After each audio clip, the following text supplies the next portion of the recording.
गुरुर्ब्रह्मा गुरुर्विष्णू गुरुर्देव महेश्वरा सद्गुरु साक्षात परब्रह्म तस्मै श्री सद्गुरुवे नमः। जय जय रघुवीर समर्थ, श्रीराम समर्थ। सद्गुरु चरणांना नतमस्तक होऊन आपण या निरूपणास सुरुवात करूया। मायबाप सज्जनांचं या सुंदर सकाळच्या वातावरणामध्ये स्वागत आहे। समर्थांनी सांगितलेलं आहे, माणसाच्या जीवनातील घमेंट असतो, अहंकार असतो, जोपर्यंत त्याच्या अंतरात्म्यामध्ये हा अहंकार असतो ना, तोपर्यंत नम्रता कधीच त्याच्यामध्ये असणार नाही। आणि जिथे नम्रता नाही ना, त्या ठिकाणी प्रसन्नता सुद्धा कधीच राहत नाही, समाधान सुद्धा कधीच राहत नाही, आणि प्रसन्नतेशिवाय बुद्धीची स्थिरता सुद्धा राहत नाही। म्हणजेच ज्या ठिकाणी बुद्धीची स्थिरता, एकाग्रता नाही, त्या ठिकाणी यश कधी मिळत नाही। म्हणजेच काय, म्हणजे तिथे लक्ष्मी सुद्धा कधी नांदत नाही। जरी लक्ष्मी जरी नांदत असेल ना, तर ती फक्त थोड्या कालावधीसाठी असते। म्हणून प्रत्येक माणसानं एक गोष्ट लक्षात ठेवावी की तुमच्याकडे कितीही धन जरी आलं ना, तरी कधीच घमेंड करू नका। आणि घमेंड कधी गर्वाचं घर असताना ते कधीही खाली असतं, कधी ते गर्वाचं घर तुटून जाईल सांगता येत नाही। कधी कधी आपल्या जीवनामध्ये बघा, आपली मुलं असतात, आपली मुलगी असते बघा, आपल्या जीवनामध्ये अशी कधी कधी मुलं जन्माला येतात ना, पूर्ण घराची राख रांगोळी करतात। म्हणजे काय बघा, त्यांना वेगवेगळ्या संगती जडलेल्या असतात, पण कधीतरी बघा आईबापाने कधीतरी चुकीचं कार्य केलेलं सुद्धा नसतं। बघा, त्यांना एवढं त्यांचं जीवन सुंदर असतं ना, पण कधी कधी ही मुलं असतात ना, ही अशी जन्माला येतात ना की पूर्ण घराची राख रांगोळी करतात। पण समर्थांनी सांगितलेलं आहे की असं होतं का, तर ते होतं, त्याला जबाबदार सुद्धा मातापिताच असतो। त्याचं कारण असं की आपण कधी कधी मुलांचे बघा आपल्या जास्त लाड करायला चालू करतो, त्यांच्यावर आपण विश्वास ठेवायला चालू करतो। पण समर्थांनी सांगितलेलं आहे की प्रत्येक मुलाला किंवा मुलीला शिक्षणाशिवाय संस्कार सुद्धा देणं गरजेचं आहे। म्हणून अगोदर आपल्या घरातील मुलं असतील, आपलं ऐकतात की नाही हे अगोदर प्रत्येक आईवडिलांनी पाहायला हवं। जेव्हा आपल्या घरातील मुलं असतील, आपलं जेव्हा ऐकणं सोडून देत असतील ना, तेव्हा आपण समजून जावं की आपली मुलं अधोगतीला निर्माण झालेली आहेत, अधोगतीला प्राप्त झालेली आहेत। पण ज्या घरातील मुलं असतील, आपल्या आईवडिलांचं बघा योग्य त्या पद्धतीने ऐकत असतील, आपल्या आईवडिलांचं बघा रोज दर्शन घेत असतील, पाया पडत असतील, त्यांचं भलंच होणार। कारण आईवडिलांचा आशीर्वाद असतो ना, देवापेक्षा सुद्धा कमी नसतो। सर्वात मोठा आशीर्वाद जर कोणाचा असेल ना, तर तो आपल्या मातापितांचा असतो। हे ज्या मुलाला कळालं ना, तो धन्य होऊन जातो। म्हणूनच समर्थांनी सांगितलेलं आहे बघा, आपण एका कथेच्याद्वारे स्पष्ट करूया। हा घमंड असतो ना बघा, आपल्या आईवडिलांमुळेच येत असतो। पण ज्या वेळेला हा घमंड येतो, त्या वेळेला जर आईवडिलांनी त्याच वेळेला मुलाला समजावलं, तर त्या पद्धतीनं मुलगा बघा होत असतो। प्राचीन काळामधील ही गोष्ट आहे। आणि एका नगरामध्ये एक चंद्रसेन नावाचा एक राजा राहत होता, ज्याची एक खूप सुंदर कन्या होती। चंद्रसेनच्या कन्येचं नाव होतं माया, आणि मायाला तिच्या रूपाचा खूप अभिमान होता। आईवडिलांची ती खूपच लाडकी मुलगी होती, आणि म्हणूनच ती पूर्ण स्वातंत्र्याने मोठीसुद्धा झाली होती। तिला एक गोष्टीचा खूप अभिमान होता की ती एक राजकुमारी आहे। तिच्यासमोर ती दुसऱ्या कोणालाही अगदी शून्य समजायची, सारखं ती लोकांना अपमान करायची। बघा, प्रत्येक व्यक्तीने हे लक्षात ठेवायला पाहिजे की त्यांना मुलगा असो किंवा मुलगी असो, त्यांनी तिला गरजेपेक्षा अधिक स्वतंत्र देऊ नये। गरजेपेक्षा तिला अधिक स्वातंत्र्य दिल्यामुळे मुलं बिघडू लागतात, आणि त्या मुलं बिघडल्यानं सर्वात मोठं कारण आहे ना, त्याचे आईवडील असतात। मुलं जर गैरवर्तन करू लागले ना, तर पालकांनी त्याची बाजू घेऊ नये. त्यांच्या चुकीवर त्यांना समजावून सांगायला पाहिजे. गरज पडल्यास त्यांना ओरडायला सुद्धा पाहिजे. आणि मुलंसुद्धा तुमचं म्हणणं तेव्हाच ऐकतील जेव्हा तुम्ही त्यांना लहानपणापासून समजावून सांगितलं असेल. त्यांच्या प्रत्येक हालचालीवर तुमचं लक्ष असेल. त्यांना कसं वागावं, कसं शिकवलं असेल, त्यांच्यावर चांगले संस्कार जर केले असतील ना. जर आईवडिलांनी असे केलं नसेल, मग अशी मुलं मोठी झाल्यावर आईवडिलांना कितीही मेहनत घेतली ना तरी ते त्यांना सुधारू शकत नाहीत. आणि अशा परिस्थितीमध्ये जर तुम्ही मुलांना समजावायला जाल तेव्हा तुमचे शब्द त्यांना काट्याप्रमाणे टोचतील.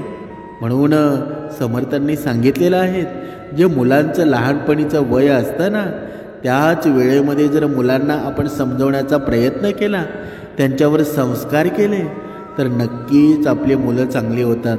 बघा, राजा चंद्रसेन त्यांच्या मुलीसाठी जे पण स्थळ सांगून यायचं तेव्हा माया तिच्या दृष्ट स्वभावामुळं स्थळ परत पाठवायची. तिच्यासाठी अनेक स्थळं सांगून आले, परंतु तिने सर्वांची मस्करी करून त्यांची चेष्टा करून त्यांना तिथून परत पाठवलं. राजा चंद्रसेन बघा मुलीच्या कृत्यामुळं खूप नाराज झाला होता. एके दिवशी राजाने मायासाठी त्याच्या राज्यामध्ये स्वयंवराचं आयोजन केलं. अनेक ठिकाणचे राजकुमार आणि राज स्वयंवरामध्ये भाग घेण्यासाठी आले होते. सर्व राजा महाराजा राजकुमार येऊन त्यांच्या त्यांच्या आसनावर विराजमान झाले. इकडे राजकुमारी माया हातामध्ये माला घेऊन दरबारामध्ये तिच्या मैत्रिणीसोबत चालली होती. माया तिच्या सौंदर्याच्या गर्वामध्ये होती. ती सर्व राजकुमारांना पाहत पुढे पुढे चालत होती. ती ज्या पण राजकुमारासमोर जायची तेव्हा त्या राजकुमाराची कोणत्या ना कोणत्या गोष्टीवरून ती खिल्ली उडवत असे. अशा प्रकारे त्या राजकुमाराची खिल्ली उडवून राजकुमारी पुढे जायची. राजकुमारीने अपमान केल्यामुळं राजकुमार तिथून उठून निघून जायचे. त्यानंतर राजकुमारी एका जाड्या राजकुमारासमोर पोचली.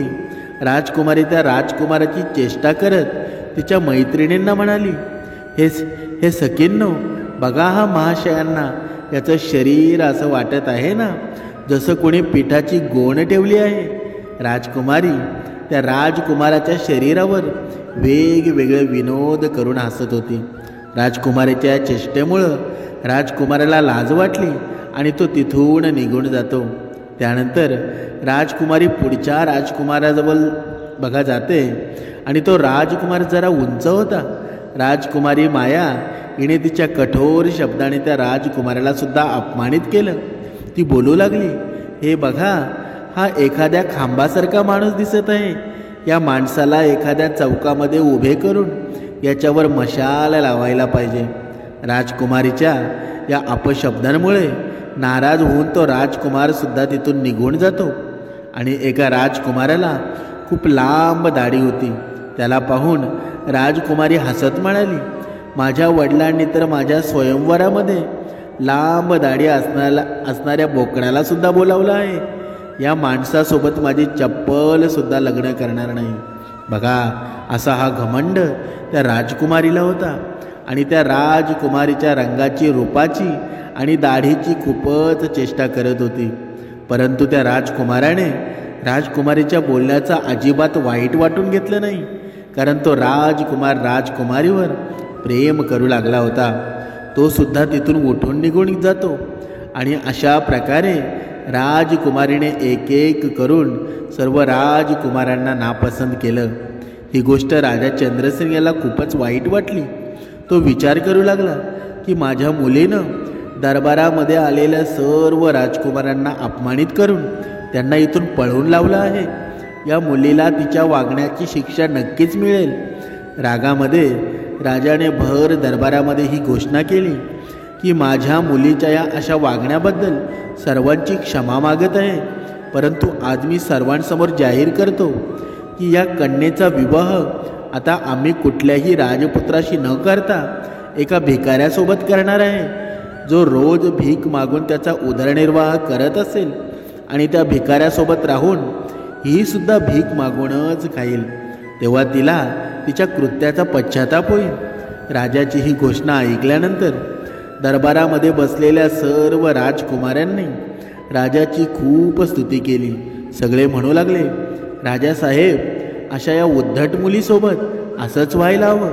इतकं म्हटल्यानंतर सर्व राजकुमार राजाच्या दरबारामधून निघून गेले आणि इतक्यात तिथून एक भिकारी भजन बोलत चालला होता.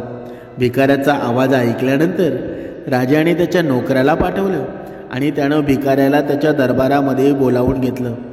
त्या भिकाऱ्याची खूपच दयनीय दशा होती. माखलेले फाटलेले असे जुने कपडे त्याने घातलेले होते. त्याच्या हातामध्ये एक काठीसुद्धा होती. त्याला लांब दाढी होती. तो भिकारी राजासमोर जाऊन उभा राहिला आणि मधुर आवाजामध्ये काही गीत गाऊ लागला. भिकाऱ्याचं हे मधुर गीत ऐकून राजा खूपच प्रसन्न झाला. राजा भिकाऱ्याला म्हणाला, तुझ्या या आवाजाने मी खूपच प्रसन्न झालो आहे आणि मी तुला बदल्यामध्ये बक्षीस देऊ इच्छित आहे. माझी मुलगी मी तुला तुझ्या पत्नीच्या रूपात देत आहे. आजपासून माझी मुलगी तुझी पत्नी आहे. तू माझ्या मुलीला तुझ्या सोबत घेऊन जा आणि जसं तुझ्याने शक्य होईल तसं हिला खायला दे. बघा, वडिलांचा असा कठोर निर्णय ऐकून माया खूपच दुःखी होते. ती विचारू लागली की वडिलांनी असं का केलं. आधी तर माया त्या भिकाऱ्यासोबत जाण्यासाठी पूर्णपणे नकार देत होती, परंतु राजाचा तर आदेश होता आणि म्हणूनच नाइलाजाने ती भिकाऱ्यासोबत जावं लागलं. राजा म्हणाला, पुरी तू कुठल्याही राजघराण्यात जाण्याचा अधिकार पूर्णपणे गमावलेला आहेस आणि म्हणूनच आजपासून हा भिकारीच तुझा नवरा आहे. याचं भिकाऱ्यासोबत तुझा जीवन व्यतीत करायचं आहे. जर तू भिकाऱ्याला फसवलं किंवा याची साथ जर सोडलीस ना, तर तुला मृत्यूदंडसुद्धा दिला जाईल. मायानं, बघा, त्या राजानं मायाचं लग्न त्या भिकाऱ्यासोबत केल्यानंतर मायाची पाठवणी केली आणि माया रडत रडत भिकाऱ्यासोबत निघून जाते. भिकारी आनंदाने मायाला घेऊन एका जंगलामध्ये जातो आणि त्या जंगलामध्ये त्या भिकाऱ्याची एक झोपडी होती. त्या झोपडीजवळ त्या भिकाऱ्याने एक आंब्याचे झाड लावलं होतं आणि त्या झाडावर खूप सारे आंबे पिकलेले होते. त्यानंतर राजकुमारीने पाहिलं की एक खूपच सुंदर शेत आहे. तेव्हा मायानं त्या भिकाऱ्याला विचारलं, हा शेत कोणाचा आहे. तेव्हा भिकारी म्हणाला, हे राजकुमारी, हे असं ऐकलं आहे की हा शेत त्याच दाढीवाल्या राजकुमाराचा आहे ज्याला तू तुझ्या स्वयंवरामध्ये दाढीवाला बोकड म्हणून अपमानित केलं होतं. परंतु तुमचं दुर्भाग्य पहा, मी सुद्धा तुम्हाला त्याच दाढीवाल्या राजकुमारासारखा एक दाढीवाला भिकारी पती स्वरूपात मिळालो आहे. जर तू त्या दाढीवाल्या राजकुमारासोबत विवाह केला असतास तर आज तू या शेताची मालकी नसतीस. परंतु आत्ता पश्चाताप करून काही उपयोग नाही. आता तर तुला माझ्यासारखा भिकाऱ्यासोबत आयुष्यभर राहावं लागेल. त्यानंतर काही पुढे दिवस चालल्यानंतर राजकुमारी मायाला सुंदर फळांनी भरलेला एक बाग दिसला. माया म्हणाली, आपण थोडा वेळ या बागेमध्ये विश्राम करूया. ही बाग कोणाची आहे. ही बाग खूपच सुंदर आहे. तेव्हा तो भिकारी म्हणाला, राजकुमारी, ही बागसुद्धा त्याच दाढीवाल्या बोकडाची आहे ज्याचा तुम्ही अपमान केला होता आणि म्हणूनच आपण अतिशीघ्र विश्राम करून इथून निघून जाऊया. कारण जर त्या दाढीवाल्या राजकुमाराला समजलं की आपण इथे विश्राम करत आहोत तर तो राजकुमार आपल्याला अपमानित करून इथून हाकलून बाहेर काढेल.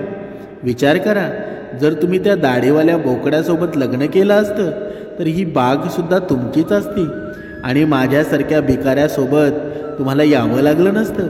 परंतु तुमचा घमंड होता तुम्हाला येथे घेऊन आला आहे.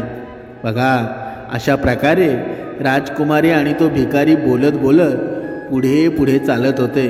काही अंतर चालल्यानंतर ते दोघेही एका सुंदर नगरामध्ये पोचतात. असं वाटत होतं की तो नगर एका राज्याची राजधानी आहे. राजानं विचारलं, हा नगर कुठल्या राजाचा आहे. तेव्हा तो भिकारी म्हणाला, हे प्रिये, माझ्या दृष्टीने हा नगर तर एका राजाचा आहे, परंतु तुमच्या दृष्टीने हा नगर त्याच दाढीवाल्या बोकडाचा आहे ज्याला तुम्ही अपमानित केलं होतं. विचार करा, जर तुम्ही त्याच्यासोबत लग्न केलं असतं ना तर तुम्ही या नगराची राणी असता. हजारो दास दासी तुमची सेवा करत असता, परंतु तुम्ही तुमच्या रूपाच्या अभिमानामुळं हे सर्व ऐश्वर्य सोडून माझ्यासारख्या भिकाऱ्यासोबत लग्न करून तुमचं आयुष्य तुम्ही दुःखामध्ये टाकलं आहे. परंतु आता काहीच उपयोग नाही, काही होऊ शकत नाही. जे व्हायचं होतं ना ते आता होऊन गेलेलं आहे. भिकाऱ्याचं हे बोलणं ऐकल्यानंतर राजकुमारीला खूपच पश्चाताप होऊ लागला. ती म्हणू लागली, मी जर त्या दाढीवाल्यासोबत लग्न केलं असतं तर खूप बरं झालं असतं. राजकुमारीच्या तोंडातून असं बोलणं ऐकल्यानंतर तो भिकारी म्हणाला, राजकुमारी खबरदार, जर तू माझ्यासमोर दुसऱ्या पुरुषाबद्दल बोललीस ना तर आता तू माझी पत्नी आहेस आणि मी तुझा नवरा आहे. आता महलांचे स्वप्न पाहणं बंद कर. आता तुला माझ्यासोबत माझ्या झोपडीत राहायचं आहे. त्यानंतर तो भिकारी राजकुमारी मायाला घेऊन त्याच्या झोपडीमध्ये घेऊन जातो. जी झोपडी राजाच्या नगरापासून काही अंतरावर एका तलावाच्या काठावर होती. आणि झोपडी बघून माया खूपच चिडली. ती म्हणू लागली, ही किती घाणेरडी झोपडी आहे. मी या झोपडीमध्ये कशी राहू शकते? या झोपडीमध्ये राहून मला गुदमरायला होईल आणि मी मोठ्या महलामध्ये राहणारी राजकुमारी आहे. या छोट्याशा झोपडीमध्ये मी कशी राहू शकते? बघा, तो भिकारी म्हणाला, राजकुमारी, आजपासून ही झोपडी तुमचं नवीन घर आहे आणि याच झोपडीमध्ये तुम्हाला राहायचं आहे. तेव्हा मायाने विचारलं, इथे तुमचा एकही नोकर चाकर दिसत नाही, मग झोपडीची स्वच्छता कोण करेल? तेव्हा भिकारी म्हणाला, हे राजकुमारी, तू हे काय म्हणत आहेस? मी राजा नाही किंवा राजाचा मोठा अधिकारी किंवा मंत्रीसुद्धा नाही. मी एक भिकारी आहे आणि भिकाऱ्याकडे नोकर चाकर नसतात. झोपडीतील सर्व कामं आता तुलाच करावी लागतील. आणि चला, आता तू आधी झोपडी स्वच्छ कर, त्यानंतर मला जेवण बनव. मला खूप जोराची भूक लागलेली आहे. चालून चालून मी थकून गेलो आहे. बघा, मायाला अन्न कसं शिजवायचं हे देखील माहीत नव्हतं आणि म्हणूनच भिकारी आणि राजकुमारी या दोघांनी मिळून त्यांना जमेल तसं अन्न शिजवलं व ते अन्न खाऊन दोघेही झोपी जातात. दुसऱ्या दिवशी भिकाऱ्यानं राजकुमारीला उठवलं आणि घरातील सर्व कामं करण्यास सांगितलं. राजकुमारी पूर्ण दिवस कामं करत होती आणि भिकाऱ्याचं ओरडणं तीही ऐकत होती. 2-4 दिवस असेच निघून जातात आणि घरामध्ये जे काही खाण्यासाठी होतं ना ते सर्व काही संपून जातात. तेव्हा भिकारी म्हणाला, आता जेवणासाठी काही शिल्लक राहिलेलं नाही. जे काही मी भीक मागून आणलं होतं ना ते सर्व संपून गेलेलं आहे.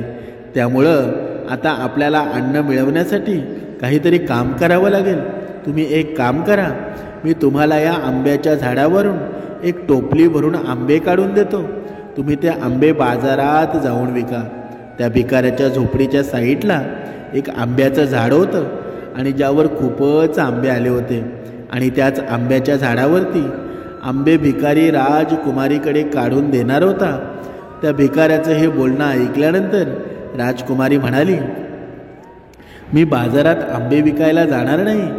जर मला कोणी आंबे विकताना पाहिलं तर ते माझी खूपच चेष्टा करतील, मला खूप लाज वाटेल. तेव्हा भिकारी म्हणाला, कसली लाज? आता तर तू राजकुमारी नाहीस, तू एका भिकाऱ्याची बायको आहेस. लाज तर तुला तेव्हा वाटली असती जर तू त्या दाढीवाल्या बोकडाची बायको असतीस आणि जर त्याने तुला बाजारामध्ये आंबे विकायला जायला सांगितलं असतं. जर तुला लाज वाटत असेल ना मग अशीच उपाशी मर. बघा, नाईलाजाने राजकुमारी बाजारामध्ये आंबे विकण्यासाठी जाते आणि राजकुमारी एका रस्त्याच्या साईडला आंबे ठेवून बसून राहते आणि दिवसभर आंबे विकत असते. हळूहळू तिचे आंबे विकले जाऊ लागले.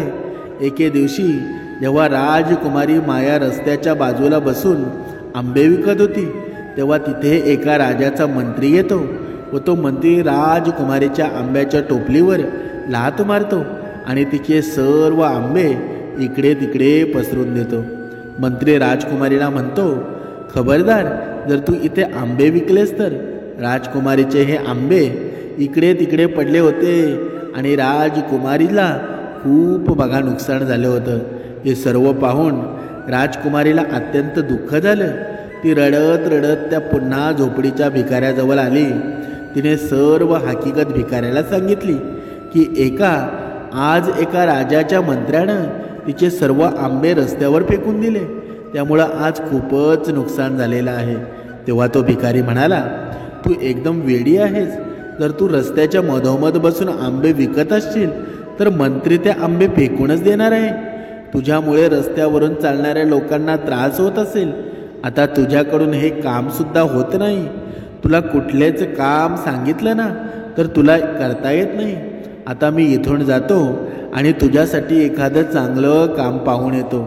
भिकारी तिथून निघून गेला आणि राजाच्या इथे एका स्वयंपाकाचं काम शोधून येतो. बघा आला. येऊन तो मायाला म्हणाला, मी तुझ्या कामाची व्यवस्था केली आहे. उद्यापासून तू राजाच्या स्वयंपाकगृहामध्ये जायचं आणि तिथे जाऊन तुला स्वयंपाकाचं काम करायचं आहे. राजाच्या स्वयंपाकगृहातून आपल्याला खाण्यासाठी चांगलं चांगलं भोजनसुद्धा मिळत जाईल. बघा अशा प्रकारे ती घमंडी राजकुमारी स्वयंपाकगृहामध्ये काम करू लागते. ती सकाळपासून संध्याकाळ परत स्वयंपाकगृहामध्ये स्वयंपाक्यांसोबत काम करत असे आणि रात्र झाल्यानंतर जे काही शिल्लक जेवण असायचं ना ते घेऊन ती घरी यायची. अशा प्रकारे दोघांचंही आयुष्य थोडं आरामात व्यतीत होत होतं. एके दिवशी माया स्वयंपाकगृहात काम करत होती. तेव्हाच तिने खिडकीतून पाहिलं, राजाच्या महलामध्ये काहीतरी उत्सव होणार होता. पूर्ण राजवाडा सजवला होता. मोठमोठे पाहुणे येत होते. नोकर चाकर त्या पाहुण्यांचं खूप चांगल्या प्रकारे स्वागतसुद्धा करत होते. महलामध्ये खूपच खळबळ होती. राजकुमारी हे सर्व पाहून स्वतःला शिव्या देत होती. ती स्वतःच्या नशिबावर रडत होती. ती विचार करत होती की मी जर इतकी घमंडी नसते तर आज मला हा दिवस पाहायला लागला नसता. ती उभी राहून सर्व विचार करत होती की इतक्या तिथे 2 दासे येतात आणि काही खाण्याचं सामान तिच्या टोपलीत ठेवून निघून जातात. राजकुमारी टोपली घेऊन तिच्या घरी जाऊ लागते आणि राजकुमारी राजमहालाच्या दरवाजातून जेव्हा बाहेर निघाली होती की इतक्यात एक राजेशाही पोशाख घातलेला माणूस राजकुमारी मायासमोर आला. दिसायला तर तो राजाच वाटत होता. राजकुमारीने जेव्हा त्या माणसाच्या चेहऱ्याकडे पाहिलं तेव्हा ती खूपच भयभीत झाली. कारण तो राजा तोच दाढीवाला होता ज्या राजाला राजकुमारीनं तिच्या स्वयंवराच्या वेळी बोकड म्हणून अपमानित केलं होतं. राजा राजकुमारीला काहीच म्हणाला नाही. राजाने राजकुमारीचा हात पकडला आणि तिला घेऊन तो दरबारामध्ये आला, जिथे खूप सारे पाहुणे बसले होते. तेथील सर्व काही भव्यता पाहून बघा त्या भीतीनं राजकुमारीचे हात थरथर कापू लागले. तिच्या हातून टोपली निसटून जमिनीवर पडते. टोपलीमध्ये ठेवलेले अन्न जमिनीवर पडून इकडे तिकडे पडतं. राजकुमारी खूपच उदास झाली होती. दरबारामध्ये बसलेले सर्व पाहुणे हा सर्व प्रकार पाहून जोरजोरामध्ये हसू लागले. सर्व लोक माझ्यावर हसत आहेत हे पाहून मायाला खूपच वाईट वाटत होतं. तिला असंच वाटत होतं की आताच्या आता ही धरती फाटून मी या धरतीमध्ये सामावून जावं. मायेने तिचा हात राजाकडून सोडवला आणि तिथून पळून जात होती. परंतु राजाने तिला थांबवलं आणि राजा म्हणाला, राजकुमारी घाबरू नका. तुमच्यासोबत कोणताही असभ्यतेचा प्रकार केला जाणार नाही. मी तुम्हाला इथे सन्मानित करण्यासाठी आणला आहे. मी तोच तुमचा भिकारी नवरा आहे जो तुमच्यासोबत झोपडीमध्ये राहत होता आणि मी तोच मंत्री आहे ज्याने तुमचे आंबे फेकून दिले होते. मी येथील राजा आहे आणि तोच दाढीवाला बोकडसुद्धा आहे. मी तुमच्यासोबत भिकारी बनून विवाह यासाठी केला कारण मी तुमच्यावर प्रेम करू लागलो होतो आणि तुमच्या वडिलांना आदेश लक्षात ठेवून मला भिकाऱ्याचं रूप धारण करावं लागलं. मी भिकारी बनून तुमच्यासोबत विवाह केला. आता तुमचा घमंड नष्ट झाला आहे. एवढं पाहुणे आपल्या स्वागतासाठी आले आहेत. आता मी तुमच्यासोबत पूर्ण सन्मानाने विवाह करणार आहे. बघा हे सर्व ऐकल्यानंतर राजकुमारी माया खूपच आनंदित होते. आनंदाने तिच्या डोळ्यातून पाणी वाहतं. ताबडतोब दासी तिथे आल्या आणि राजकुमारी माया हिला नवरीच्या रूपामध्ये सजवण्यासाठी घेऊन गेल्या. काही वेळाने दासी मायाला सजवून दरबारामध्ये घेऊन आल्या आणि दरबारामध्ये मायाचं आई वडील सुद्धा हजर होते. सर्वांनी राजकुमारीला आशीर्वाद सुद्धा दिले आणि राजासोबत सर्व पाहुण्यांच्या उपस्थितीमध्ये मायाचं लग्न लावून दिलं. मायाचा सर्व अभिमान आता तुटून पडला होता.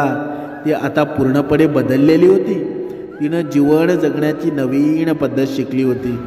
समर्थांनी सांगितलेलं आहे या कथेचं तात्पर्य काय, की अत्यंत आरामात वाढणारा माणूस असतो ना, त्या अनुभवांपासून त्या संस्कारांपासून अपरिचित असतो, ज्याच्या मदतीने त्याच्या आयुष्यामध्ये येणारे असंख्य संकट दूर करू शकतो. आणि म्हणूनच मनुष्याने कधीही कुठल्या गोष्टीचा घमंड करू नये. देव जरी तुम्हाला कुठल्या एका गुणाने संपन्न करतो ना, तेव्हा असे अनेक गुण असतात ज्याने देव तुम्हाला वंचित ठेवत असतो. कारण जेव्हा तुम्हाला कधी तुमच्या त्या एका गुणावर घमंड होत असेल, तेव्हा तुमच्याकडे जे गुण नाहीत ना, त्याच्या कमीमुळे तुम्हाला त्याचा चांगला धडा मिळू शकतो. अशा प्रकारे राजकुमारी त्याच दाढीवाल्या राजकुमारासोबत खूप आनंदाने तिचं जीवन व्यतीत करू लागली. म्हणून समर्थांनी सांगितलेलं आहे, ज्यांची मुलं त्यांना वाटेल तसं वागतात ना, आणि त्यांच्या आई वडिलांचा अपमान सुद्धा करतात, जी मुलं त्यांच्या आईवडिलांचं म्हणणं ऐकत नाही, अशी मुलं नेहमी संकटांनी घेरलेली असतात. बघा, म्हणून समर्थांनी सांगितलेलं आहे, आपल्या मुलांना थोडं शिक्षण कमी दिलं तरी चालेल, पण संस्कार शून्य कधी बनवू नका. जी मुलं आपल्या आईवडिलांचं प्रत्येक शब्द न शब्द ऐकतात, आपल्या आईवडिलांशिवाय काही कोणती गोष्ट करत नाही, त्या मुलांचं भलंच होऊन जातं. कारण या ब्रह्मांडामध्ये जर परमेश्वरानंतर जर सर्वात मोठं जर कोणाला स्थान असेल ना, तर त्या आईवडिलांना आहे. म्हणून आईवडिलांना कुणीही विसरू नये. कारण या आयुष्यामध्ये आपल्याला आशीर्वाद आपण चुकून सुद्धा सदैव आपल्या पाठीशी आशीर्वाद असतात ना, ते फक्त आईवडिलांचे असतात. बाकी या जीवनामध्ये आपलं कोणीच नाही. म्हणून आपलं जर जीवन श्रेष्ठ बनवायचं असेल ना, तर भक्ती मार्गाचा आधार घ्या. आणि ज्या गुरुमुळे, या आईवडिलांमुळे आपल्याला पहिला गुरु मिळाला, त्या गुरुला कधीच विसरू नका. जो गुरुला वंदन करतो ना, त्याला आभाळाची उंची लाभते. त्याला पाहिजे ना, त्याच्या मनामध्ये जे काही आहे ना, ते सर्व त्याला मिळून जातं. म्हणजे काय, म्हणजे परमेश्वराच्या आशीर्वादाशिवाय कुठलेही कार्य सिद्धीच जात नाही. पण पहिला परमेश्वर कोण आहे? ज्यावेळी आपला जन्म होतो त्यावेळी आपल्याला पहिलं मुखाचं दर्शन होतं ना, ते पहिलं मुख असतं आईचं. आईच्या दर्शनाशिवाय आपल्याला बाकी काही दिसत नाही. म्हणून पहिले गुरु आहेत ना, तेच आपले परमेश्वर आहेत. म्हणून आईवडिलांना सांभाळा, आईवडिलांना दुःख देऊ नका. कधी कधी माणसाच्या आयुष्यामध्ये एवढे क्रूर कर्म आपली मुलं करतात ना. बघा, कधी कधी कुणाशी अचानक मैत्री होते आणि मैत्रीच्या नादामध्ये बघा आजकालची मुलगी आहे, बघा अचानक या सोशल मीडियाद्वारे अचानक एखाद्या पुरुषाची मैत्री करते आणि मुलाशी मैत्री करते आणि कुणालाही न सांगता त्याच्यासमोर एवढी मैत्री करते ना, न सांगता आपल्या आईवडिलांचा हात सोडून निघून जाते. पण कधीतरी विचार करायला हवा का ज्या आईवडिलांनी आपल्याला एवढं मोठं केलं, तळ हाताच्या फोडाप्रमाणे जपलं, त्यांना आपण न सांगता निघून जाणं किती योग्य आहे. म्हणून या गोष्टी थांबवायच्या असतील ना, तर प्रत्येक आईवडिलांनी लहानपणापासूनच आपल्या मुलांना या भक्ती मार्गामध्ये आणायला हवं. या भक्ती मार्गामध्ये त्याचं मन रमवायला हवं. जोपर्यंत आपण या गोष्टी करत नाही ना, तोपर्यंत आपल्या हाताबाहेरच मुलं जाणार आहेत. आणि जर आपलं आईवडिलांचं जर आपलं मुलं ऐकायचं असं प्रत्येक आईवडिलाला वाटत असेल, तर भक्ती मार्गामध्ये त्यांचं मन रमवणं हे प्रत्येक आईवडिलाचं काम आहे. आणि जोपर्यंत या गोष्टीला आपण सिरियसली घेत नाही, जोपर्यंत ज्याप्रमाणे या मनुष्याला अन्नाची गरज आहे, पाण्याची गरज आहे, त्याप्रमाणे या मनुष्याला शुद्ध संस्काराची गरज आहे. आणि हे संस्कार समर्थांनी एकदम सोप्या भाषेमध्ये मांडलेले आहेत. समर्थांनी एकदम सोप्या भाषेमध्ये प्रत्येक मनुष्याला समजावं अशा प्रकारचं श्रवण निर्माण केलं. दर हप्त्याला बघा 2-2.5 तास आपण श्रवण करतो. ज्याला लिहिता वाचता येत नाही त्यांनी सुद्धा हा भक्तिमार्ग करावा. एवढं श्रेष्ठत्व या भक्तिमार्गामध्ये निर्माण केलं आणि या जीवनाचं सोनं करून टाकलं. पण तरीसुद्धा मनुष्य स्वतःमध्ये घमेंड निर्माण करतो. आणि समर्थांनी सांगितलेलं आहे, ज्याच्या जीवनामध्ये घमेंड आहे ना, ज्याच्या जीवनामध्ये अहंकार आहे, त्याने कितीही भक्तिमार्ग केला आणि कितीही काही केलं तरी त्याची अधोगती कधीच थांबू शकणार नाही. अगोदर तुमचा घमेंड आहे, अहंकार आहे, तो अगोदर बाजूला काढा. आणि तो बाजूला निघेल कधी? जेव्हा आपण ब्रह्ममुहूर्तावर उपासना करू, जेव्हा आपण ब्रह्ममुहूर्तावर उपासना करायला सुरुवात करू, या पूर्ण आपल्या शरीराचं मौन धारण करू, तेव्हाचा घमेंड आणि अहंकार बाजूला निघेल आणि तिथे जागा श्रीराम समर्थ घेऊन जातील. म्हणजेच या अंतरात्म्यामध्ये जोपर्यंत अहंकार निघत नाही तोपर्यंत परमेश्वर बसेल का? कधीच बसणार नाही. म्हणून प्रत्येकाला जर वाटत असेल तर माझ्या अंतरात्म्यामध्ये श्रीरामाने बसावं, श्रीरामाचं वास्तव्य व्हावं, तर अगोदर हा लोभ, अहंकार आणि घमेंड आहे ना, तो आपल्या अंतरात्म्यातून बाहेर निघायला हवा. आणि तो तरच बाहेर निघेल जेव्हा आपण ब्रह्ममुहूर्तावर उपासना करायला सुरुवात करू, आपलं मन पवित्र करू, आपल्या या जीवनामध्ये एक अशी जागा निर्माण करू ना की तिथे फक्त शांतता असेल, तिथे मौन स्वरूप असेल, तिथे उपासना घडली जाईल. ती जागा म्हणजे आपला अंतर्मय. आणि अंतर्मयमध्ये जर भक्ती निर्माण झाली ना तर ती भक्ती शेवटपर्यंत पोचते. म्हणजे बाह्यमन आणि अंतर्मन. म्हणजे बाह्यमन म्हणजे की आपण दुसऱ्याला दाखवण्यासाठी केलेली भक्ती, आणि अंतर्मन म्हणजे आपल्या बघा आत्म्यालाच माहीत असेल की आपण भक्ती कशी करत आहोत. तर आपण ठरवा की आपल्याला भक्ती बाह्यरंगाची करायची आहे की अंतर्मनाची करायची आहे. जोपर्यंत आपण ठरवत नाही, जोपर्यंत आपण विचार करत नाही, तोपर्यंत आपल्या जीवनातील अधोगती कधीच जाणार नाही. जय जय रघुवीर समर्थ.